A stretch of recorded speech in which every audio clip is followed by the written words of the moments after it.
Bleu 7-9 sur France Inter. Le candidat de la France insoumise est votre invité, Léa Salamé. Bonjour Jean-Luc Mélenchon. Bonjour. Merci d'être avec nous et bravo, vous avez gagné. Vous savez pourquoi je dis que vous avez gagné ? De quoi ? Ça fait 10 ans, depuis que vous avez claqué la porte du Parti Socialiste, que vous rêvez de son éclatement et d'une recomposition de la gauche. On peut dire qu'avec Emmanuel Macron, vous êtes en train d'y parvenir, non ? C'était pas mon but. J'ai quitté le mouvement socialiste parce qu'il n'était pas dans le rail que je croyais juste pour notre peuple. Voilà. J'ai pas de pensée meurtrière ou dévastatrice à l'égard de tel ou tel. Je crois qu'une force politique se construit par le consentement des gens. Donc voilà, 10 ans que je m'emploie à construire une force politique au sens le plus large du terme, une force électorale bien sûr, pas un parti en particulier, c'est un mouvement, la France insoumise.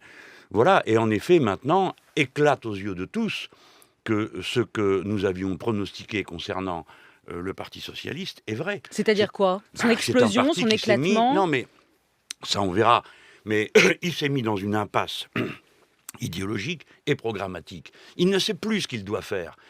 Il se contente de suivre les consignes de la Commission européenne. C'est frappant. Hier, vous avez entendu Manuel Valls, vous avez entendu auparavant M. Peillon. Leur programme, c'est tout simplement la répétition de ce qui est prévu dans le calendrier européen. Il n'y a pas un gramme d'imagination. Pas vraiment. Vous avez entendu Thomas Legrand. Et il oui, mais ce propose que dit de taxer... Thomas Legrand, c'est le point de vue Non, il répète ce Thomas... que dit Manuel Valls. Oui. Une proposition. Non, parce qu'il lui a échappé un tas de choses, des contradictions et une idée, une trouvaille aussi bizarre que l'idée du SMIC européen que Thomas Legrand vient de reprendre comme si c'était vrai. Mais non, c'est pas ce qu'a dit Monsieur Valls. Il a dit qu'il souhaitait qu'il y ait des SMIC dans chaque pays, ce qui est le programme de la Commission. Et ce qui aboutirait, si on l'appliquait, puisque c'est 60% du revenu médian, à d'abord n'arrêter aucune compétition sociale entre les pays, mais surtout à faire baisser le SMIC en France. Jean-Luc Mélenchon. Mélenchon. Que c'est du bricolage. En réalité, leurs programmes sont totalement bricolés. Tandis que le mien est fort de 10 ans de travail et d'une campagne déjà menée. Donc, s'il gagne la primaire, Benoît Hamon ou Vincent Peillon qui veulent travailler avec vous, vous leur dites non, c'est la présidentielle, chacun pour soi jusqu'au bout. Là, je pense que c'est aux électeurs de trancher, mais moi, je suis prêt à travailler avec tous ceux qui sont d'accord sur le cadre du programme que nous proposons. Enfin, sinon, ça s'appelle une magouille. Ouais. C'est pas un accord. D'accord. Vous savez, le grand Jaurès disait « L'union ne peut pas se faire dans la confusion ». Mais je ne veux pas, disait-il, rajouter aux divisions et aux sujets d'acrimonie. Donc, je tâche de m'en tenir à ça. Je concentre mon raisonnement sur le contenu des politiques et des programmes, pas sur les personnes. Vous avez entendu également Dominique Seux, sous la pression de Donald Trump, Ford va rester aux États-Unis et renonce à ouvrir une usine au Mexique. Faut-il s'inspirer de la méthode forte de Donald Trump aux États-Unis ? Non, d'abord, on ne sait rien en vérité. Tout ça, il y a un énorme effort de propagande de tous côtés. Tout le monde règle des comptes. Vous-même, vous l'avez dit il y a un instant, on n'est même pas sûr que la décision de Ford est en rapport avec ce qu'a dit Donald Trump. Donc, un peu de sang-froid. Par contre, comme Français, soyons habiles. Et moi, je me réjouirais de traiter avec un homme pareil, puisqu'il prétend se situer sur la base des intérêts des Nord-Américains, donc il comprendrait parfaitement que je me situe strictement sur le point de vue des Français. Et par conséquent, si M. Trump renonce de lui-même à TAFTA, c'est-à-dire l'accord de libre-échange entre l'Europe et les États-Unis d'Amérique, imaginez-vous que je saisirais l'occasion au bon et cette affaire serait enterrée, alors qu'elle traîne depuis maintenant 1996 que je m'y oppose, et nous réglerions en quelques jours ce problème-là. De même que nous réglerions CETA, qui est un autre accord de libre-échange. Tout ça, je vous le dis, parce que c'est sur la table en 2017. La personne qui sera élue président de la République en mai prochain devra traiter ces dossiers. Moi, c'est clair, je ferai tout pour planter TAFTA et CETA, parce que je ne veux pas d'accord de libre-échange avec les États-Unis d'Amérique, ni avec le Canada, parce que nous n'aurions plus de normes environnementales, plus de normes sociales telles qu'elles nous conviennent aujourd'hui et qui conviennent à notre manière de vivre. Vous négocierez à ce moment-là avec M. Trump. La France insoumise, Jean-Luc Mélenchon, celle que vous défendez, se bat pour lutter contre l'exclusion.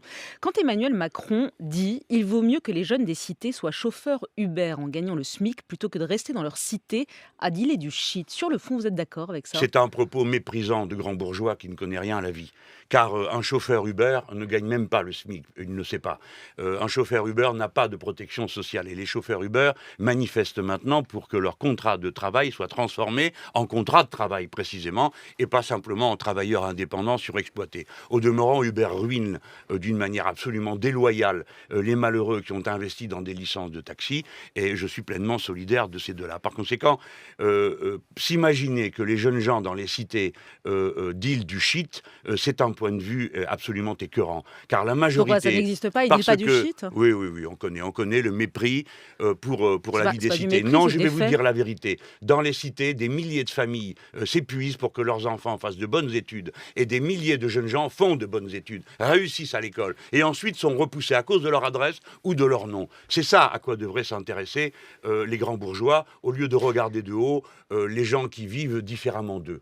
Jean-Luc Mélenchon, la situation internationale. Vous avez déclaré il y a quelques mois, oui, je pense que Poutine va régler le problème en Syrie et va éliminer Daesh. Est-ce que vous redites cette phrase ce matin après la destruction Je ne redirai d'Alep? plus aucune phrase sans m'entourer d'extrêmes précautions. Car à l'époque, j'étais interrogé dans une émission et l'on parlait des bombardements des Russes sur des convois de véhicules qui transportaient du pétrole clandestin vers la Turquie. Non, on parlait de la situation en Syrie. Non, madame. J'ai répondu, écoutez, alors peut-être que je mélange deux émissions, mais je sais ce que j'ai dit. Donc n'essayez pas de me faire dire des choses que je ne dis pas. Si la question est « Approuvez-vous la politique de la Russie en Syrie ?» La réponse est... Vous permettez? Bien sûr. Alors, la réponse est, je ne m'intéresse qu'à la politique de la France. Et la politique de la France, c'est la paix. 1, 2, la défaite des islamistes qui se trouvent là. Par conséquent, en aucun cas, je ne soutiendrai, sous prétexte de rebelles modérés, tel ou tel groupe, pas plus que je ne soutiens le gouvernement de M. Bachar al-Assad. Je dis depuis le début, ce n'est pas une guerre de religion, j'avais raison. Deuxièmement, c'est une guerre de puissance dans laquelle la Turquie a les doigts jusqu'au coude. La preuve, c'est bien la Turquie qui fait un cessez-le-feu avec la Russie, alors qu'on nous prétendait que c'était une guerre entre des rebelles modérés et Bachar el-Assad. Alors justement, cet Troisième accord... point, pardon. Oui, allez-y. Et je suis partisan, si on me demande quelle est ma position, c'est celle de l'ONU depuis le début. Et donc je suis pour une coalition universelle contre les bandes armées qui se réclament de l'islamisme. Je suis pour une négociation universelle pour régler le problème réel, c'est-à-dire par où passe le gaz, par où passe le pétrole, et que fait-on des Kurdes. Par conséquent... Et que fait-on de Bachar al-Assad? Mais ça, c'est aussi rien de le savoir, madame. C'est vous qui allez décider ça. Attendez, non, mais je demande qu'on fasse une pause là-dessus. Parce que depuis les studios de radio ou les salles de rédaction, on refait le monde. Mais vous voulez faire partir M. Bachar al-Assad comment? Non. La question, elle est posée à vous qui voulez être président de la République. Mais moi, président de la République, j'ai déjà répondu. Alors, comment réglons-nous le problème en Syrie? Nous y faisons des élections.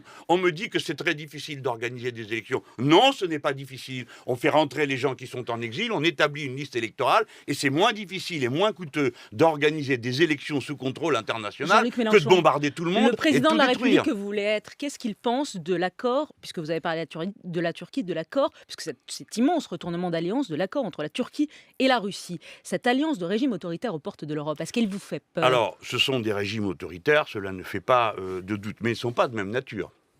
D'accord? C'est-à-dire quoi? C'est-à-dire que Erdogan, c'est pire que Poutine? Je n'ai pas un signe égal entre M.